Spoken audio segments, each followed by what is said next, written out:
نحمده ونصلي ونسلم على رسوله الكريم اما بعد فاعوذ بالله من الشيطان الرجيم بسم الله الرحمن الرحيم لقد جاءكم رسول من انفسكم عزيز آمنت بالله صدق الله العظيم۔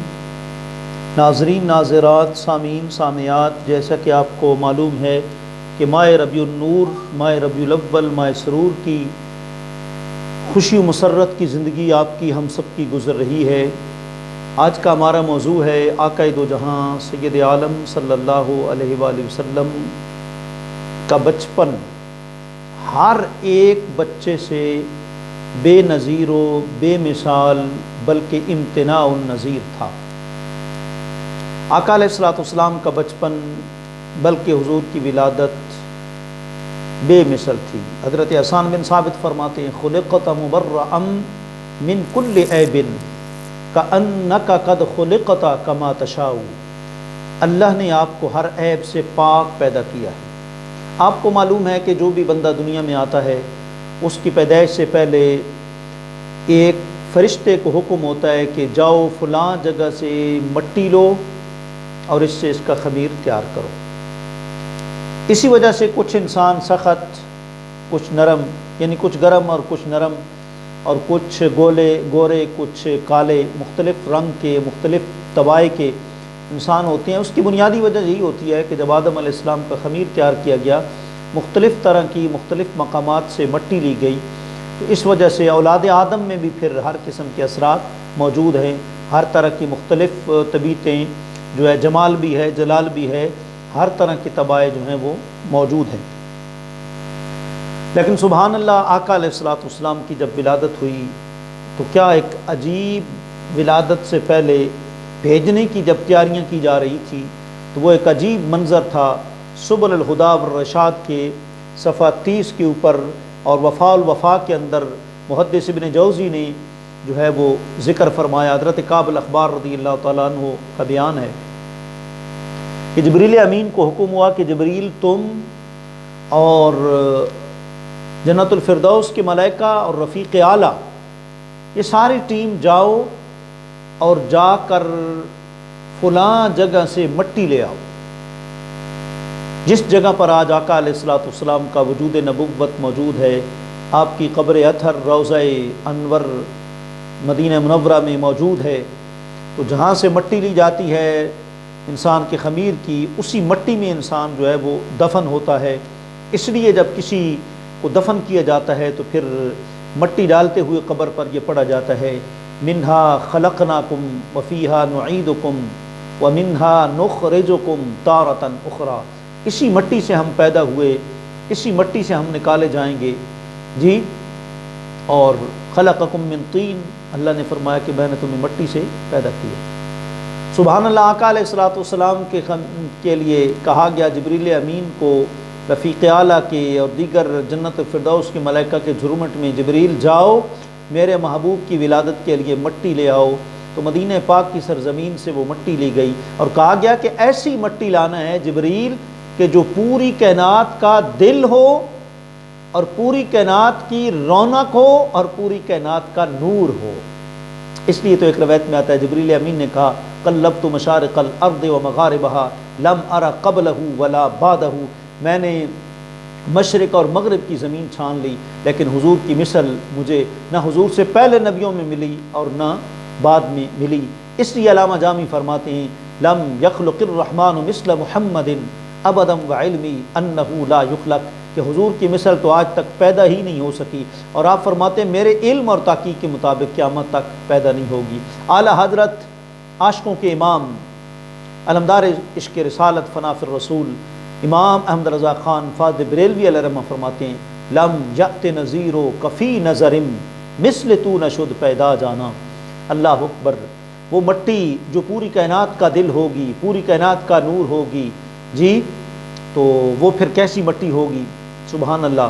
وہاں سے وہ مٹی لائی گئی اور پھر کہا گیا اب اس مٹی کو کہاں لے کے جانا ہے؟ اللہ اکبر، جنت کی جو نہریں چل رہی ہیں، قرآن میں موجود ہے مثل الجنت التی وعد المتقون فیہا انہار من ماء غیر آسن وانہار من لبن لم یتغیر طعمه وانہار من خمر لذۃ للشاربین وانہار من عسل مصفى، جی کہ دودھ کی بھی نہریں ہیں، شہد کی بھی نہریں ہیں، مشروب جو طہور ہے پاکیزہ ہے اس کی بھی نہریں ہیں، اور وہ پانی جو جنت کی نہروں کا ہے اسے مائے تسنیم کہتے ہیں۔ وَمِزَاجُهُ مِن تَسْنِيمٍ عَيْنًا يَشْرَبُ بِهَا الْمُقَرَّبُونَ، قرآن نے واضح اس کو مائے تسنیم کہا میرے محبوب کی ولادت کی مٹی ہے، اب اس کو مائے تسنیم کے ساتھ جو ہے وہ دھونا ہے۔ اللہ اکبر، مائے تسنیم کے ساتھ خوبصورت دھویا گیا، اتنا دھویا گیا کہ روشن و منور ہو گئی، اور وہ کیسی ہو گئی؟ جیسے چمکتا ہوا موتی ہوتا ہے، خوبصورت موتی ہوتا ہے۔ اب خوبصورت موتی کی طرح جب وہ مٹی بن گئی، اب کہا گیا کہ اب تم اس کو گھماؤ عرش، کرسی، آسمانوں، زمینوں سب میں، اور پھر اس کو گھمایا گیا، اور پھر اس سے جو ہے وہ آقا علیہ الصلوۃ والسلام کی جو ولادت ہوئی تو بے مثل اور بے نظیر ولادت ہوئی۔ اور جب کوئی بچہ پیدا ہوتا ہے روتا ہوا پیدا ہوتا ہے، سرکار پیدا ہوئے ہنستے ہوئے پیدا ہوئے، جب پھر جو ہے وہ کیا کہتے ہیں کہ بچہ پیدا ہوتا ہے اس کے ساتھ شیطانی اثرات موجود ہوتے ہیں، لیکن آقا علیہ الصلوۃ والسلام کے ساتھ یہ بالکل نہیں تھے۔ آپ ہنستے ہوئے بلکہ ہنساتے ہوئے، جن کی تسکین سے روتے ہوئے ہنس پڑے، اس تبسم کی عادت پہ لاکھوں سلام۔ آپ کی ولادت باسعادت بے نظیر و بے مثال ہوئی، اور الحمدللہ حضور کی مہر نبوت کس لیے تھی؟ علامہ یوسف نبہانی رحمۃ اللہ تعالیٰ علیہ نے بڑا ایک ایمان افروز نقطہ جو ہے وہ بیان فرمایا۔ آپ فرماتے ہیں کہ جب شیطان کسی کے دل میں وسوسہ ڈالتا ہے نا، تو پھر وہ وسوسہ ڈالتا ہے، پشت کی جانب سے سونڈ اندر ڈالتا ہے جس سے گمراہی پھیلتی ہے، لیکن آقا علیہ الصلوۃ والسلام کو اللہ نے بچپن ہی سے اس کی شر سے محفوظ کیا، مہر نبوت آپ کے کندھوں کے اوپر نصب فرما دی کہ کسی طرح کا بھی وسوسہ شیطانی جو ہے وہ آقا علیہ الصلوۃ والسلام کے وجود نبوت میں کبھی بھی جو ہے وہ داخل نہ ہو سکے۔ واللہ اکبر، یہی وجہ ہے کہ ام المومنین حضرت عائشہ صدیقہ رضی اللہ تعالیٰ عنہا فرماتی ہیں کہ مکہ المکرمہ میں ایک یہودی رہتا تھا، آقا علیہ الصلوۃ والسلام کی جب ولادت ہوئی تو اس نے کہا بتاؤ تمہارے گھر کوئی آج بچہ تو نہیں پیدا ہوا؟ انہوں نے کہا ہمیں معلوم نہیں ہے۔ کہا غور کرو تمہارے گھر کوئی بچہ پیدا ہوا ہوگا۔ تو جب وہ انہوں نے غور کیا تو مکے میں تو پھر پتہ چلا کہ حضرت عبداللہ رضی اللہ تعالیٰ عنہ کے گھر جو ہے ولادت ہوئی ہے، آقا علیہ الصلوۃ والسلام کی ولادت ہوئی۔ اس نے پھر چاہا کہ میں حضور کا دیدار کروں، تو پھر حضرت سیدہ آمنہ سلام اللہ علیہا کے پاس آیا، حضور کا چہرہ انور کیا مہر نبوت دیکھی تو غش کھا کے گر گیا۔ پھر جب ہوش میں آیا تو اس نے کہا ہاں، مشرق و مغرب میں پوری کائنات میں اس ہستی کی حکومت ہوگی اور یہ تم سب پر غالب ہے۔ الحمدللہ، حضور کے بچپن نے کیا انقلاب برپا کیا۔ حضور کا بھی بچپن ہے، آپ پنگوڑے اور مہد کے اندر ہیں۔ حضرت آپ کے چچا حضرت عباس رضی اللہ تعالیٰ عنہ فرماتے ہیں یا رسول اللہ صلی اللہ علیہ وسلم، میں نے تو آپ کا بچپن دیکھ کر میں نے تو دین اسلام کے حق ہونے پر دلیل پکڑی۔ جب آپ پنگوڑے کے اندر تھے، جھولا جھولتا تھا، آپ کی انگلی کے اشارے سے چاند کھیلتا تھا، جدھر آپ کا اشارہ ہوتا چاند ادھر ہو جاتا۔ اللہ اکبر، آپ کے انگلی کے اشارے کی چاند جو ہے وہ اتباع کرتا تھا۔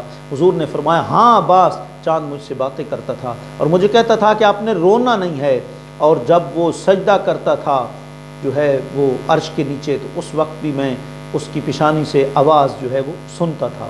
اللہ اکبر، جن کا بچپن یہ ہے کہ چاند ان کے اشاروں سے جو ہے وہ چلتا ہے، تو ظاہر بات ہے کہ ان کا بچپن پھر عجیب ہی بچپن تھا۔ جب عام مکے کے اندر کسی عورت کے ہاں بچہ پیدا ہوتا، عورتیں کہتی سبحان اللہ، تمہارا تو بیٹا چاند جیسا خوبصورت ہے، لیکن جب آقا دو جہاں صلی اللہ علیہ وآلہ وسلم کی بے نظیر و بے مثال ولادت ہوتی ہے، امی جان مخدومہ کائنات حضرت سیدہ آمنہ سلام اللہ علیہا یوں نہیں فرماتی کہ اللہ نے مجھے چاند جیسا خوبصورت بیٹا عطا کیا، بلکہ فرماتی ہیں خرج منی نور اضاءت لہ قصور الشام، فرماتی ہے مجھ سے ایسے نور کا ظہور ہوا کہ جس نے شام کے چمکتے دمکتے محلات کو روشن کر دیا۔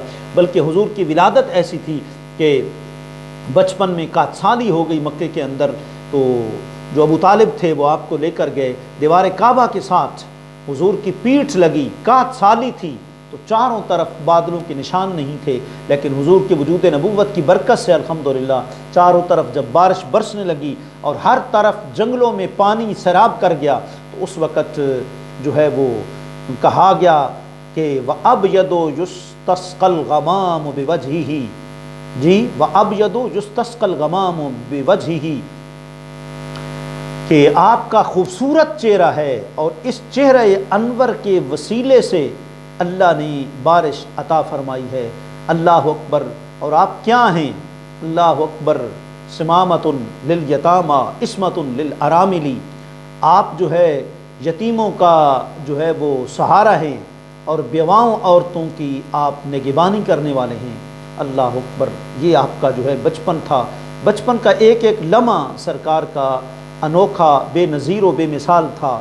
جی سبل الہدیٰ والرشاد کے اندر موجود ہے، ابھی 3 ماہ کے آپ ہوئے تو آپ جو ہے وہ قدموں کے سہارے، قدموں کے اوپر کھڑے ہونے لگے۔ جب 4 ماہ کے ہوئے تو بغیر قدموں کے سہارے کے دیوار کے سہارے سے چلنے لگے۔ جب 5 ماہ کے ہوئے تو دیوار کا سہارا بھی ختم ہو گیا۔ جب 6 ماہ کے ہوئے تو پھر دوڑنے لگے۔ جب 7 ماہ کے ہوئے تو فصیح و بلیغ زبان سے گفتگو فرمانے لگے، اور پھر جب 10 سال کے ہوئے تو تیر اندازی کا کام سیکھنے لگے۔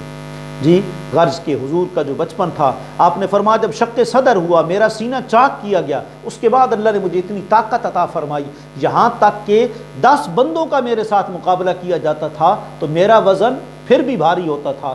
پھر وہ کہتے تھے 100 بندوں کے ساتھ ان کا وزن کرو۔